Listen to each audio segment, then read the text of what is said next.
Hi everybody, this is lesson 9A.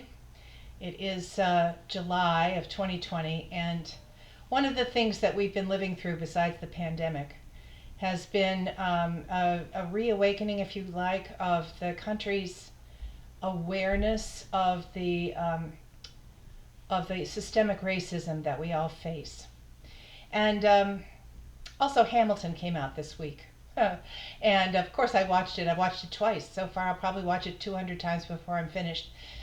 But one of the issues that the Founding Fathers dealt with, of course, was slavery. And they didn't deal with it definitively, that's for sure. But they knew that it was a problem and they talked about it, and it comes up quite a few times in Hamilton. Anyway, it made me think of the history of African Americans in the United States and their music. Which is something that I talk about a lot. And I thought that I would deal with one particular song today, which is Follow the Drinking Gourd. And it's an important song in African American history, and therefore in American history, because it was sung, well, it was probably sung just for pleasure, but it was really very important in the history of the Underground Railroad. Because African Americans who sort of knew what was going on could sing this song, and they would be sending a message to other slaves nearby, maybe in the nearby plantation, maybe in their own plantation as they were out in the fields. They would sing this song, and it was telling the tale. It was actually giving directions of how someone could escape from the South and get to the North. That that was hard to do. You had to walk, and you had to not be caught, and it took months. And you had to know the way. And how could you possibly know the way? You didn't have a map, and you couldn't read it even if you did. And so the songs were used a lot to help escaping slaves along the way. And this one, Follow the Drinking Gourd, has some very specific directions written right in it. The assumption is that the slave is moving somewhere from Mobile, Alabama, and headed up to the Ohio River, probably at the junction of the Ohio Territory and Illinois. And so the directions are fairly clear, and I just want to go through the words with you and explain them to you. The drinking gourd, of course, it has two meanings.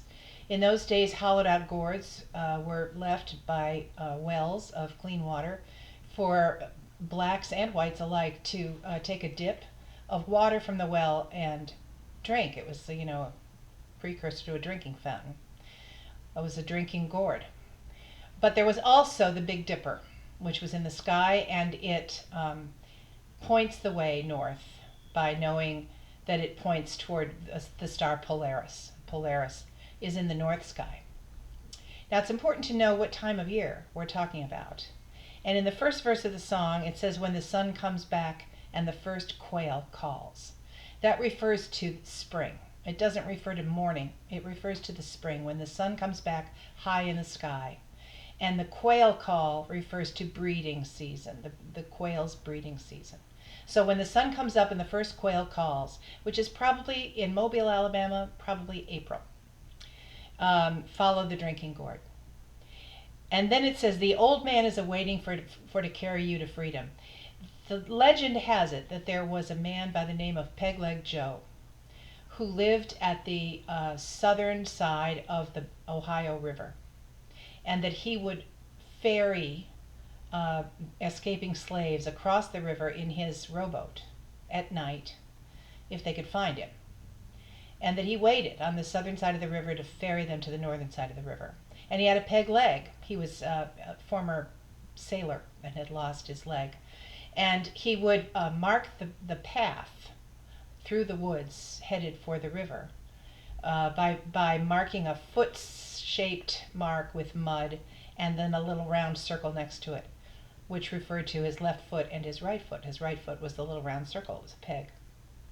So the next verse says, the riverbank will make a mighty good road. The dead trees show you the way. Peg-Leg Joe made his marks on dead tree trunks. Left foot, peg foot, traveling on, follow the drinking gourd. So you follow the left foot and peg foot, and you can see that's the trail. He left very clear trails. The next verse is the river ends between two hills. Follow the drinking gourd. There's another river on the other side. This refers to the rivers in the mountains of Tennessee, and it's rather specific, and people in those days would have known what the two hills and the other river on the other side would refer to. And then when the great big river meets the little river, the great big river is the Ohio River, which was huge in places, and when it meets the Tennessee River, follow the drinking gourd. The old man is awaiting to carry you to freedom. That's at the Ohio River. So those are very specific directions that a slave could follow if he knew the song. And of course, everybody would know the song because they would sing it in the fields. So this was a message song. It was a code song.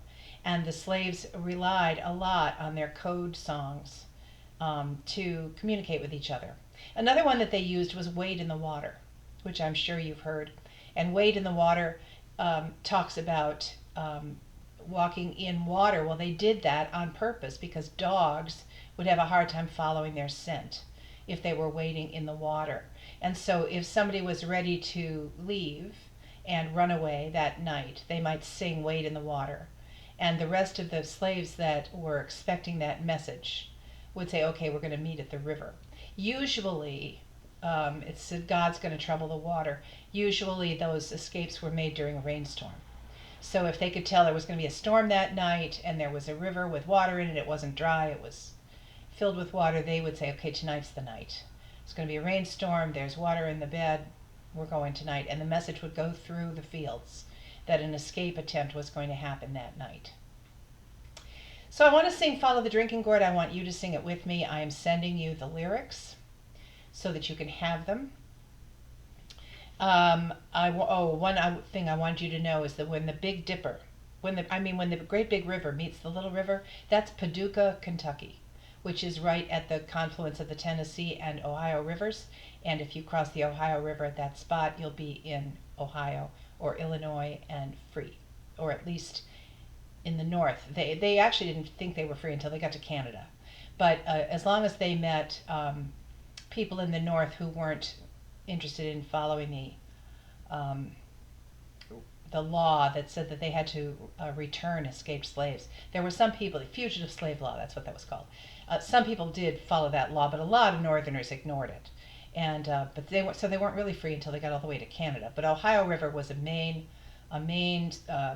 line of demarcation for them. To get them to the Ohio River, get across it, they could relax. So, in honor of the history of African Americans and everything they went through to become free Americans, and all of the work that we still have to do to make sure that they live lives that are free, just like white people's lives, let's sing Follow the Drinking Gourd and sing it with some respect for what they went through. Okay? So I'm going to call Stu over to the piano. Oh, Stu, come play the piano for us. And we're going to sing Follow the Drinking Gourd. Good morning. Good morning. Okay, here we go. You ready? Yep. 1, 2, 3, 4. Follow the drinking gourd, follow the drinking gourd, for the old man is a-waiting for to carry you to freedom. Follow the drinking gourd. When the sun comes up and the first quail calls, follow the drinking gourd. The old man is a-waiting for to carry you to freedom if you follow the drinking gourd. Follow the drinking gourd. Follow the drinking gourd. For the old man is a-waiting for to carry you to freedom. Follow the drinking gourd. The riverbank will make a mighty good road. The dead trees will show you the way. Left foot, peg foot, traveling on. Follow the drinking gourd. Follow the drinking gourd. Follow the drinking gourd. For the old man is a-waiting for to carry you to freedom. Follow the drinking gourd.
Thanks, everybody. Hope you have a great weekend. And we'll see you next week. Right, Stu? Bye-bye. Bye.